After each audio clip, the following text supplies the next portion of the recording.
네. 보내주신 다항식 PDF 자료 잘 봤습니다. 학창 시절 생각도 나고 그러는데 사실 이게 왜 중요한지 그냥 계산 연습인가 싶을 때도 있잖아요. 그렇죠. 다들 뭐랄까 계산은 많이 하는데 이게 큰 그림에서 어떤 의미인지 놓치기 쉽죠. 네. 그래서 오늘 이 자료 보면서 다항식이 단순 계산을 넘어서 어떤 의미인지 그 핵심을 좀 파헤쳐 보려고요. 약간 레고 블록 처음 만나는 느낌으로요. 아, 수학의 레고 블록. 네, 그거 아주 좋은 비유 같아요. 이 다항식이라는 기본 단위들이 착착 모여서 훨씬 크고 복잡한 수학적 구조물들을 만들거든요. 오, 네, 오늘 이 자료 속 개념들, 특히 핵심 원리만 딱 잡으시면 앞으로 수학 보실 게 좀 더 재미있으실 거예요. 좋습니다. 그럼 진짜 기본부터 시작해 볼까요? 자료 보니까 식이랑 항, 이 용어가 먼저 나오네요. x 플러스 5 이런 게 식이라고 하면 그럼 그 안에 x나 5 이거는 뭐죠? 네, 바로 그게 항입니다. 식이라는 문장 안에서요, 덧셈이나 뺄셈 기호로 이렇게 딱딱 나눠지는 덩어리들 있잖아요. 아, 덩어리요. 네네. 네, 그걸 항이라고 생각하시면 쉬워요. 자료 예시 3x 플러스 2y 마이너스 7 이걸 보면 3x 이것도 항이고 2y 이것도 항이고요. 그리고 중요한 게 그 마이너스 7 있죠. 부호까지 포함해서 그것도 하나의 항이에요. 아, 마이너스 7까지도요. 그냥 7이 아니라? 네네. 부호는 항상 같이 따라다닌다고 보시면 돼요. 그래서 항은 숫자만 있을 수도 있고 문자만 아니면 이렇게 숫자랑 문자가 같이 있을 수도 있는 거죠. 아, 그렇고요. 그럼 다항식이라는 건 말 그대로 항이 여러 개 모여 있는 식이네요. 이름 참 직관적이네요. 그럼 x 플러스 2 이것도 항 두 개니까 다항식이고 아까 그 2x제곱 3x 플러스 5 이것도 항 세 개짜리 다항식 맞죠? 네, 정확합니다.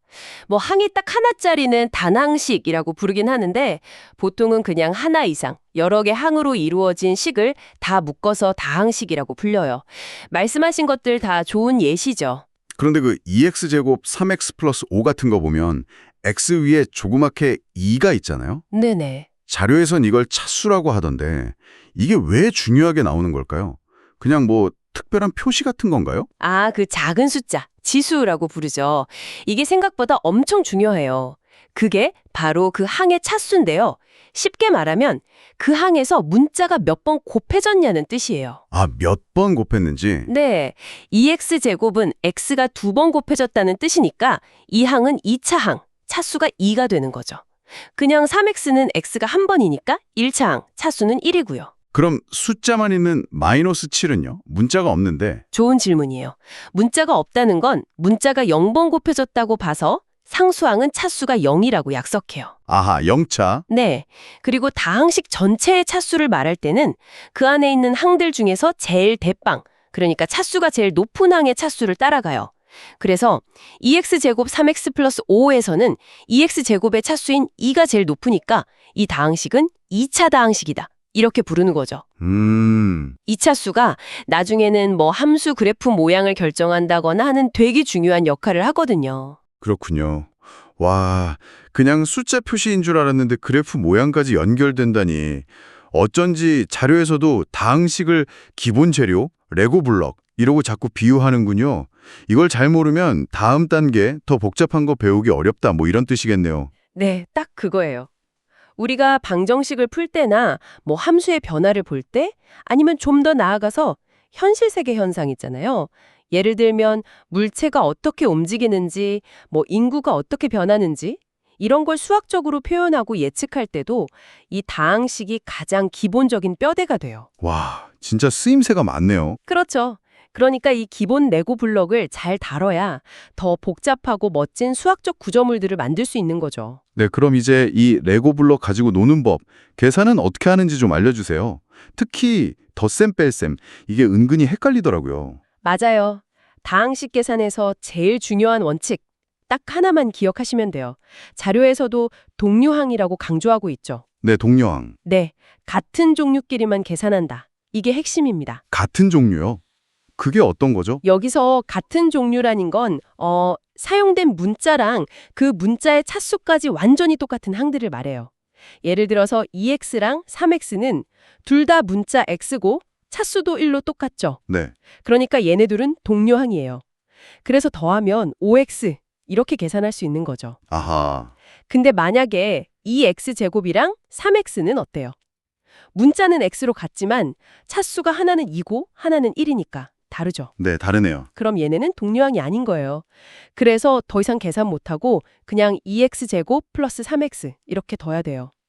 또 2x랑 3y는 어떨까요? 이건 차수는 1로 같은데 문자가 x랑 y로 다르네요. 그렇죠. 그러니까 이것도 동류항이 아니에요. 계산 못하고 그냥 2x 플러스 3y로 둬야 하는 거죠. 아, 진짜 끼리끼리네요. 문자도 같아야 하고 그 문자에 붙은 차수까지 똑같아야만 더하거나 뺄 수 있다. 네, 바로 그거예요. 덧셈 뺄셈은 철저하게 동류항끼리만 모아서 계산하는 겁니다. 뺄셈 할 때는 그럼 부호 같은 거 조심해야겠네요. 만약에 3x 플러스 2 빼기 x 플러스 1 이렇게 괄호가 있으면 아, 맞아요. 그거 정말 실수 많이 하는 부분이죠. 괄호 앞에 마이너스가 있으면 그 괄호 안에 있는 모든 항의 부호를 다 반대로 바꿔줘야 돼요. 그러니까 3x 플러스 2 빼기 x 플러스 1은 3x 플러스 2에다가 마이너스 x 그리고 플러스 1 이렇게 되는 거죠. 네네. 그럼 이제 동류항끼리 3xx 계산해서 2x 되고 플러스 2 플러스 1 계산해서 플러스 3이 되니까 최종 결과는 2x 플러스 3이 되는 거죠. 와, 괄호와 마이너스 이거 진짜 조심해야겠네요. 네, 정말 중요해요. 곱셈이나 나눗셈은 원리가 조금 다른데 이건 뭐 숫자끼리 곱하고 문자끼리 곱하고 예를 들어 2x 곱하기 3x면 숫자 2랑 3 곱해서 6, 문자 x랑 x 곱해서 x제곱, 그래서 6x제곱 이렇게 되고요. 네. 나눗셈도 비슷하게 6x제곱 나누기 3x 하면 숫자 6 나누기 2 해서 3, x제곱 나누기 x 해서 x, 그래서 3x가 되는 식이죠. 이때는 지수 법칙이라는 게 쓰이고요. 아, 곱셈 나눗셈은 좀 더 자유로운 느낌이네요. 동료항 아니어도 막 하고. 그렇죠. 덧셈 뺄셈이랑은 규칙이 좀 다르죠. 네, 이제 좀 정리가 되는 것 같습니다. 다항식은 여러 항의 합이고 각 항은 차수를 갖고 제일 중요한 건 덧셈 뺄셈은 반드시 문자와 차수가 같은 동류항끼리만 계산한다. 그리고 뺄셈할 때는 부호 바꾸는 거 조심. 와, 완벽하게 요약하셨네요. 네, 그 기본 원칙만 딱 잡고 계시면 다항식 연산은 문제 없을 겁니다.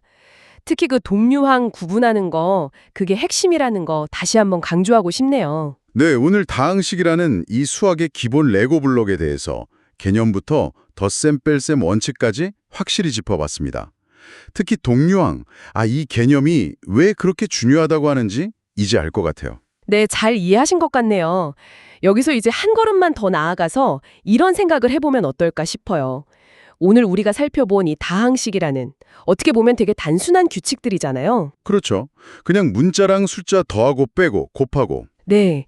그런데 이런 단순한 규칙들이 어떻게 모이고 조합되어서 세상을 설명하는 그 복잡하고 강력한 방정식이나 함시 같은 수학적 도구들을 만들어낼 수 있었을까?